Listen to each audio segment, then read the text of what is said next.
Hi అందరికీ welcome back to my channel. ఈరోజు మా ఇంట్లో బ్రేక్ఫాస్ట్ రెసిపీ గోధుమ రవ్వ ఉప్మా.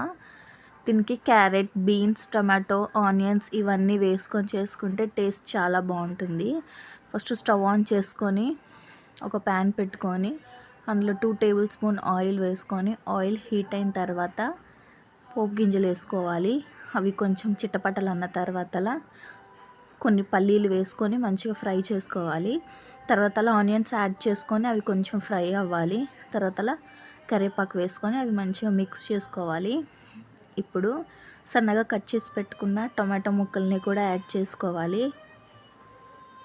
ఇవి మంచిగా మిక్స్ చేసుకొని టమాటో సాఫ్ట్గా అవ్వనిచ్చిందాక మిక్స్ చేసుకొని తగినంత సాల్ట్ వేసుకొని మిక్స్ చేసుకోవాలి. ఇప్పుడు క్యారెట్, బీన్స్ సన్నగా కట్ చేసి పెట్టుకున్నాం కదా, అవి యాడ్ చేసుకొని మంచిగా ఫ్రై చేసుకోవాలి. ఇలా చేసుకుంటే ఉప్మా టేస్ట్ చాలా బాగుంటుంది. కొంతమందికి నచ్చదు, కానీ ఈ ఉప్మా రవ్వ చాలా బాగుంటుందండి. నేను ఈ కప్ తోటి 1 కప్ రవ్వ తీసుకున్నాను.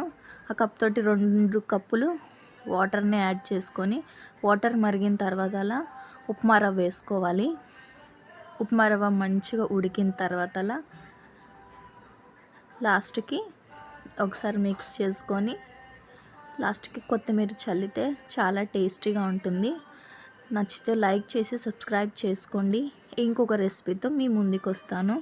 అంతవరకు బాయ్ బాయ్.